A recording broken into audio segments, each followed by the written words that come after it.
Hi guys, it's Sweet Tooth. How are we doing? Today I'm talking about a subject which is, I've talked about it before, agoraphobia. I think that's how it's spelled.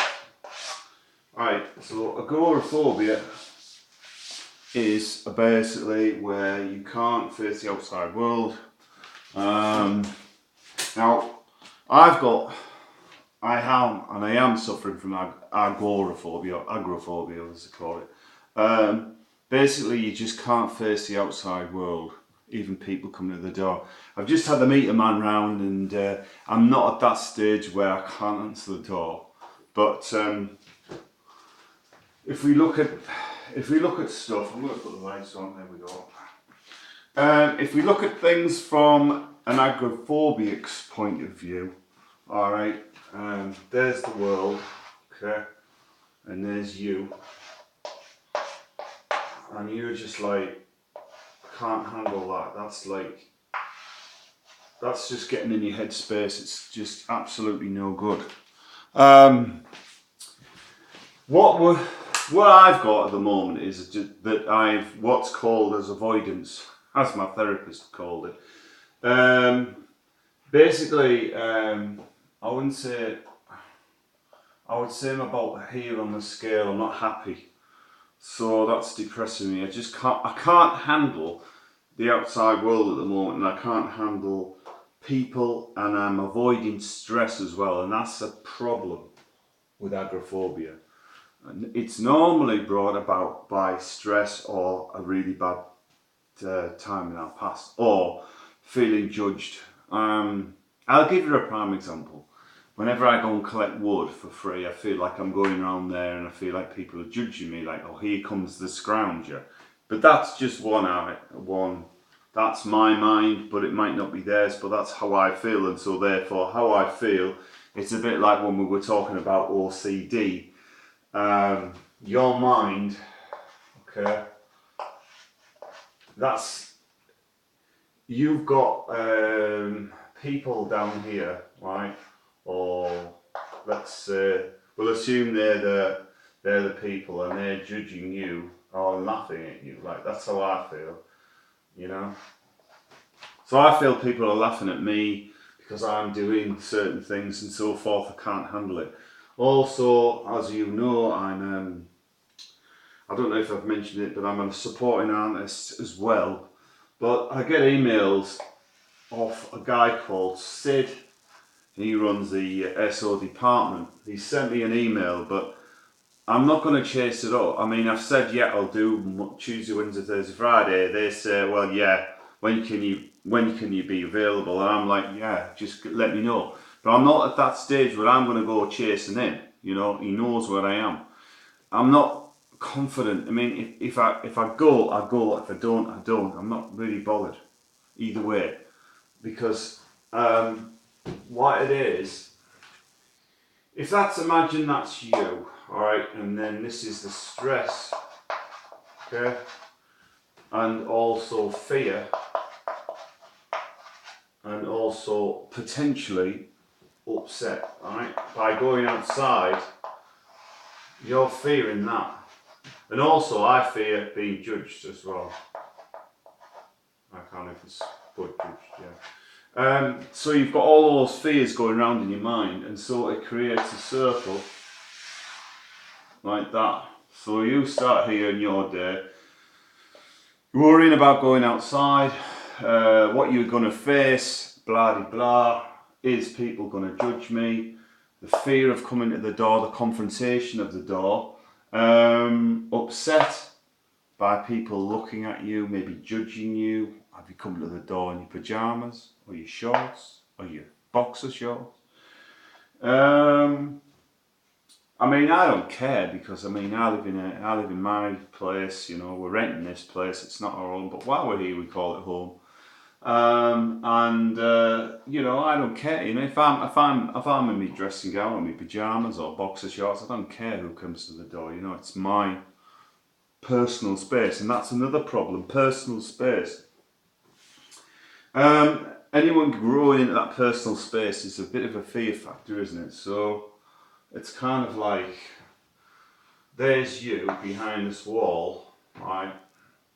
Okay, there's you, and that's the outside world. And you feel intrusive if anyone comes up. But it's hard enough for you to go outside because it's just too much.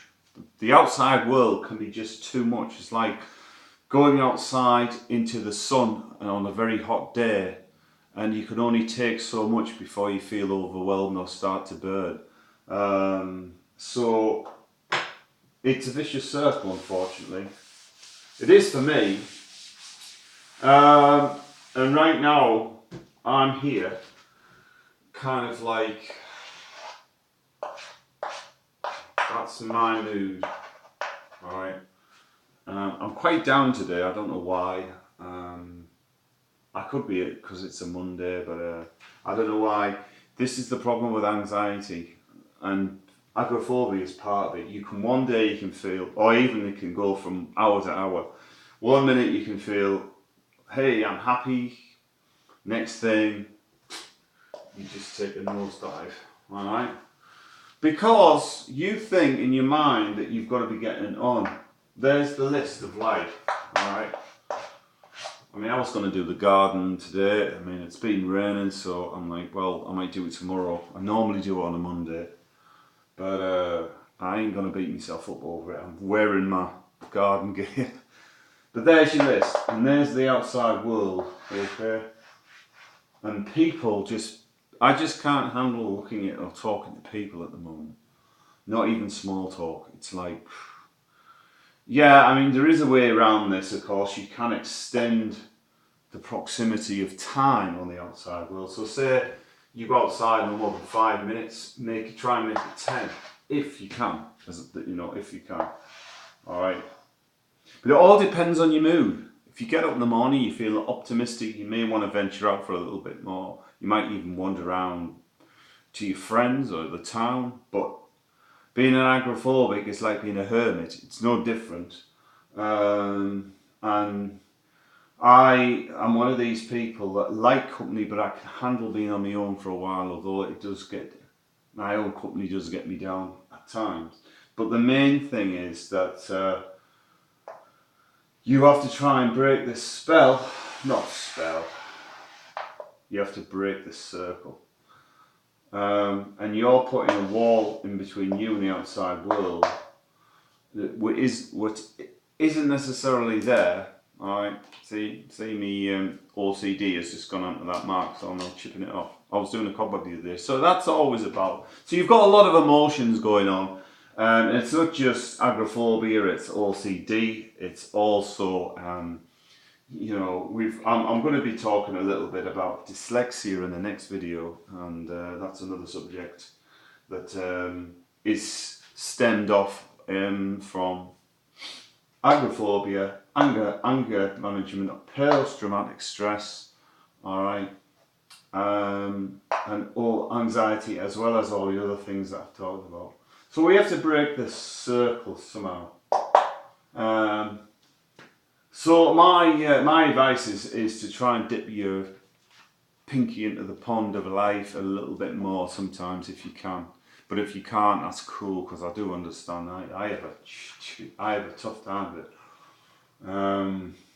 Because I feel, like I've explained, the reasons why I feel the way I am. But yeah, I just thought I'd do a video on that subject. I'm going to do another one on dyslexia right now, so I'm going to leave that. Thanks for watching, guys. I hope they helped you out. I hope you try and get out about a bit more if you can. But if you can't, don't sweat it. You are what you are, guys, and you've got your reasons why. But that's where I am now. Hopefully I'll get to there, but I don't know. I am avoiding stress at all costs, because, and one of the reasons why, and I know Sal's mentioned this to me. Hi Sal, if you watch. Because if you've had pain through doing or interacting with something, it could be a relationship, or it could be, let's say, that was a person or thing, and you had a bad time, you don't want to go near that. Again, you've been burnt. If you've been burnt, you're like I'm going to block that out of my mind. I'm going to block any kind of stress. If you think that that thing can cause you stress, harm, or whatever, then you avoid it, and that's why. That's why you end up being a recluse or hobo. You know, agoraphobia, a recluse, hermit, whatever you want to call it. So, and it often stems out from being hurt in the past. So, don't think that you have. I think there is genuine reasons for agoraphobia. There really is. Just getting round to sorting it out is another thing. But anyway, thank you guys. I hope you're well. I'll see you in the next one. Bye for now.